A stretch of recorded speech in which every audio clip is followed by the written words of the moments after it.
आज हम पढ़ेंगे एक्टोपिक प्रेगनेंसी के बारे में, जो गायनेकोलॉजी का मोस्ट इम्पॉर्टेंट टॉपिक है। एक्टोपिक प्रेगनेंसी होता क्या है? इसमें क्या हो रहा है, जो फर्टिलाइज्ड ओवम है वो आउटसाइड ऑफ यूटेराइन कैविटी में क्या हो रहा है, इम्प्लांट हो रहा है। ठीक है, जिसको हम क्या बोलते हैं, एक्टोपिक प्रेगनेंसी बोलते हैं।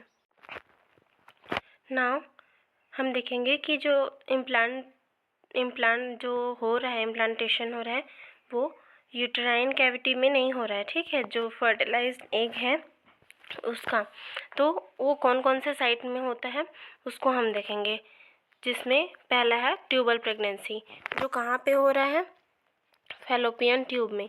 जब फर्टिलाइज्ड एग है वो यूटेराइन कैविटी को छोड़ के फैलोपियन ट्यूब में जब इम्प्लांट होता है तो उसको हम ट्यूबल प्रेगनेंसी बोलते हैं। ठीक है, इसमें क्या होता है, जब इम्प्लांटेशन हो जाता है फिटस का एग का, जो फर्टिलाइज्ड एग है उसका फैलोपियन ट्यूब में, तो वो बहुत स्मॉल रहता है ना, थिन रहता है फैलोपियन ट्यूब। तो इस कंडीशन में क्या होता है, जब उसका आकार जो है वो बढ़ना स्टार्ट होता है एग का, जब वो फिटस के फॉर्म में आना स्टार्ट होता है, तो इस कंडीशन में चांसेस होता है कि फैलोपियन ट्यूब के फटने का चांसेस होता है और इससे हैवी ब्लीडिंग जो है वो कॉज हो सकता है। तो इससे क्या होता है, मदर के जो जान को खतरा रहता है। ठीक है, देन होता है ओवेरियन प्रेगनेंसी। अब ओवेरियन प्रेगनेंसी कहाँ हो रहा है, ओवरीज में। इम्प्लांटेशन कहाँ पे हो रहा है, ओवरीज में, तो उसको हम क्या बोलेंगे, ओवेरियन प्रेगनेंसी। एब्डोमिनल प्रेगनेंसी, यहाँ पे इमेज में शो हो रहा है abdominal pregnancy outside of the uterine cavity.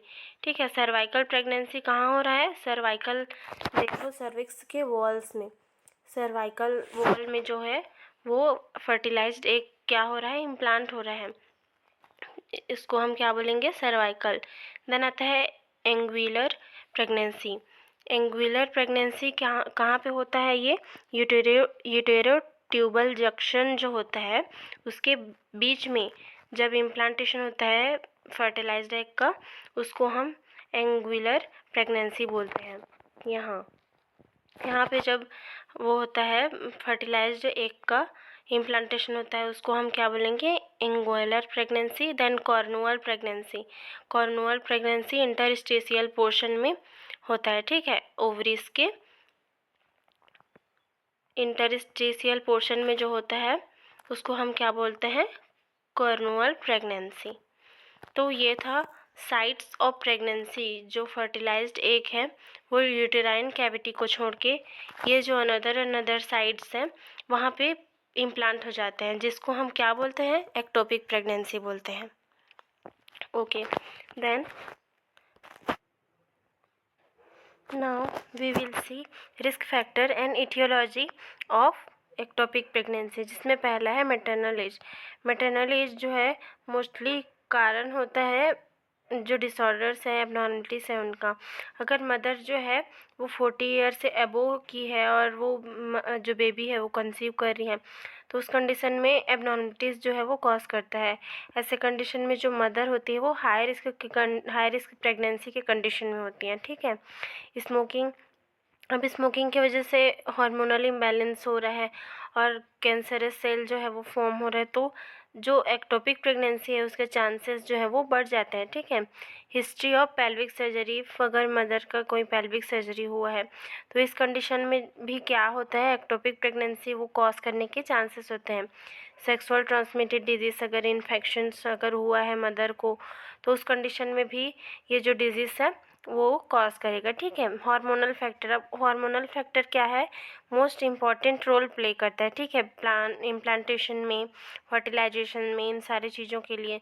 तो अगर हार्मोनल फैक्टर इम्बैलेंस हो रहा है तो इस कंडीशन में जो एक्टोपिक प्रेगनेंसी होने के चांसेस जो है वो बढ़ जाते हैं। ठीक है, देन आता है जेनेटिक एबनॉर्मलिटीज़, जिसमें जैसे क्रोमोसोमल एबनॉर्मलिटीज़ अगर हो रहा है तो इन सारी कंडीशनों की वजह से क्या होगा, एक्टोपिक प्रेगनेंसी जो है वो मदर को कॉज करेगा।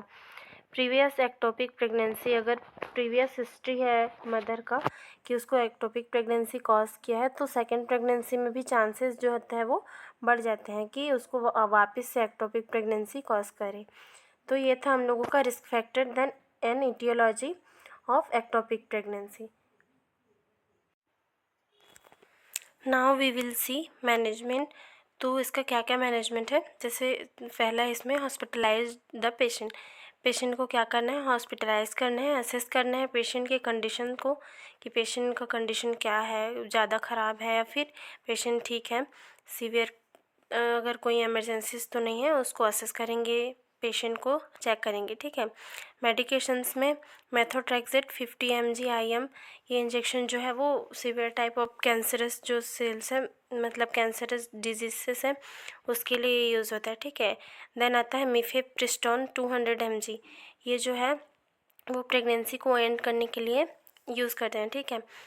इसको क्यों यूज़ कर रहे हैं, क्योंकि एक्टोपिक प्रेगनेंसी में अब आउटर पोर्शन में जो है फर्टिलाइज्ड एग क्या हुआ है, इम्प्लांट हुआ है, तो जो फर्टिलाइज्ड एग है वो वहाँ सरवाइव नहीं कर पाएगा, ठीक है। इसलिए मिफेप्रिस्टोन जो है हम एक्टोपिक प्रेगनेंसी वाली मदर को क्या करेंगे, प्रिस्क्राइब करते हैं, ठीक है। देन आता है सर्जिकल मैनेजमेंट। अब सर्जिकल मैनेजमेंट में 3 टाइप्स के होते हैं, जिसमें पहला है साल्पिंजोस्टोमी में क्या हो रहा है, making an incision on the tube and remove the conceptus product.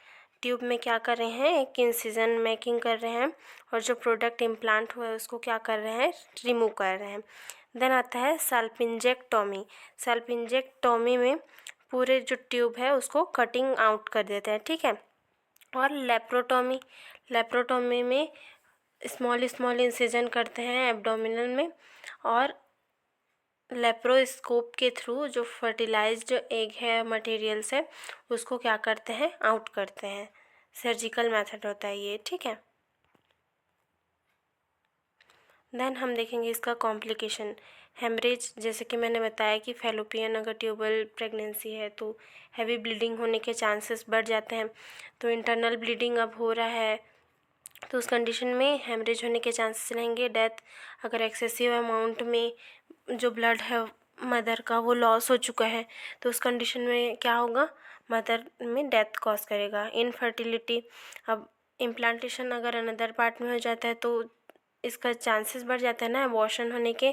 तो उस कंडीशन में क्या होता है, अगर बार बार एक्टोपिक प्रेगनेंसी कॉज कर रहा है मदर को और अबॉर्शन हो रहा है तो इस कंडीशन में इनफर्टिलिटी जो है वो कॉज करेगा।